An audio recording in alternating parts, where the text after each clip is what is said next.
ఎందుకింత అంటే బీఆర్ఎస్ అనే కాదు, వేరే వాళ్ళు కూడా నెగటివ్ ప్రచారం చేస్తున్నారు. వేరే వాళ్ళు కూడా చాలా మంది వీడియోస్ పెడుతున్నారు యూట్యూబ్లో, వాటిలో మల్లన్న కోటేయద్దని ఒకళ్ళు పాట కూడా రాశారు.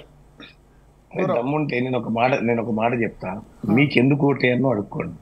మల్లన్న కోటేయద్దంటే ఇప్పుడు భరత్ గారు ఒక మాట, ఎందుకు పనికిరానోని విమర్శించలేరు కదా, ఏదో దమ్ముతోటి ఏదో చేస్తా ఉన్నాడు కదా, ఎట్టి పరిస్థితిలో మల్లన్న విజయాన్ని అడ్డుకోవాలంటే వాళ్ళ అభ్యర్థిని గెలిపియాలని చెప్పట్లేదు, మల్లన్న ఓడియాలని చెప్పి చెప్తా ఉన్నారు. పాపం వాళ్ళందరినీ చూస్తుంటే బాధ అనిపిస్తా ఉంది.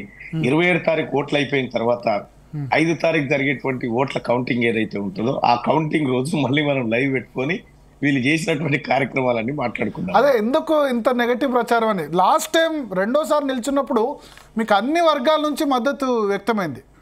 మొత్తం మంది కూడా మల్లన్న కాబట్టి పల్లా రాజేశ్వర రెడ్డికి వ్యతిరేకంగా నెగటివ్ ప్రచారం జరిగింది.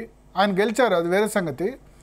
బట్ మల్లన్నకు సపోర్ట్ గా ఇప్పుడు అన్ని సెక్షన్, అప్పుడు కోదండరామ్ ఉన్నారు, చెరుకు సుధాకర్ ఉన్నారు, రాణి రుద్రమ కంటెస్ట్ చేశారు, జర్నలిస్ట్, ఇప్పుడు మీరు జర్నలిస్ట్ గా ఇంకో జర్నలిస్ట్ జయసారథి కంటెస్ట్ చేశారు. దీన్ని బట్టి మీకు ఏం అర్థమవుతుందన్నా, మల్లన్న గెలుపుని ఎట్లయినా చేసి ఆపాలి అనేటువంటి, ఇప్పుడు కొన్ని యూట్యూబ్ లకు డబ్బులు ఇచ్చో వాళ్ళ ద్వారా అనిపించో ఏదో చేస్తే కేటీ రామారావు బీఆర్ఎస్ పతనం అయిందే ఆ సోషల్ మీడియా వాళ్ళని నమ్ముకునే పతనం అయింది. ఎందుకంటే వాళ్ళు చేసింది అంత లంగ పనులు లఫంగ పనులు చేసి పైపెచ్చు ప్రశ్నించే వాళ్ళని బ్యాడ్ గా వ్యవహరించడంతో వాళ్ళ పతనం ప్రారంభమైంది.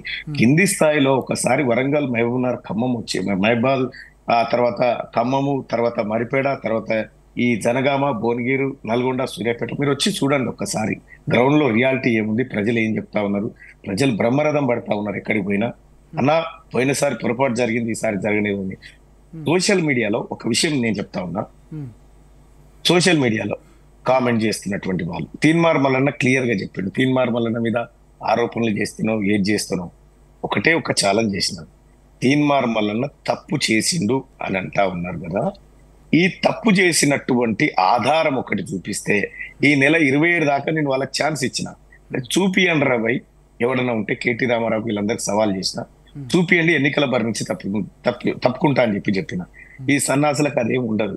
కేవలం తీన్మార్ మల్లన్న నిజంగా నేను కూలిచ్చి పెంచిన వాళ్ళు కూడా ఇంత మంచిగా ప్రచారం చేయరు నా కోసం, వాళ్ళు అంత మంచిగా ప్రచారం చేసి దూసుకుపోతా ఉన్నారు. ఏదైతే సోషల్ మీడియా ద్వారా పైకి వచ్చారో అదే సోషల్ మీడియాలో నెగటివ్ క్యాంపెయిన్ చేస్తున్నారు. ఒకటి సోషల్ మీడియా ద్వారా పైకి రాలేదన్నా, నా పనితనం ద్వారా సోషల్ మీడియాని చూపించడం ద్వారా పైకి వచ్చిన. సోషల్ మీడియా అందరికీ సోషల్ మీడియా ఒక ప్లాట్ఫామ్ వాడు, మీరు శాటిలైట్ ఛానల్ నుండి సోషల్ మీడియా పవర్ ఏందో చాట్ చెప్పారు. ఆ విషయంలో నేను వేరే సందేహాలకు తావులేదు. శాటిలైట్ ఛానల్స్ కంటే కూడా పాపులారిటీ మిమ్మల్ని ఇన్స్పిరేషన్ గా తీసుకొని చాలా మంది యూట్యూబ్ ఛానల్స్ పెట్టారు, చాలా మంది అదే శైలి అనుకరిస్తూ మార్నింగ్ న్యూస్ పెట్టారు, అది పెట్టారు, ఆ విషయంలో సందేహం లేదు.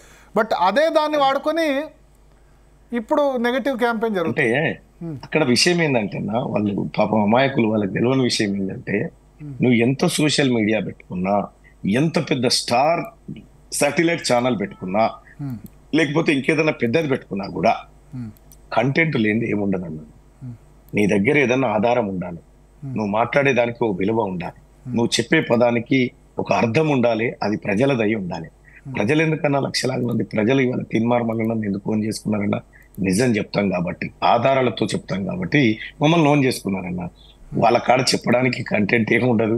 వాళ్ళు గతంలో అనేక సార్లు నిరూపితమైంది కదా ఇదంతా ఫేక్ ప్రచారం, తప్పుడు ప్రచారం అని కేటీ రామారావు బ్యాచ్ చేసేటువంటి దుర్మార్గమైనటువంటి చర్య అని. ఇప్పటికి కూడా నేను ఒక మాట చెప్తా ఉన్నా భరత్ అన్న, 5 తారీఖు నాడు ఓట్లు ఇప్పే రోజు, ఇప్పిన తర్వాత నేను జీ తెలుగు స్టూడియోకి వస్తా.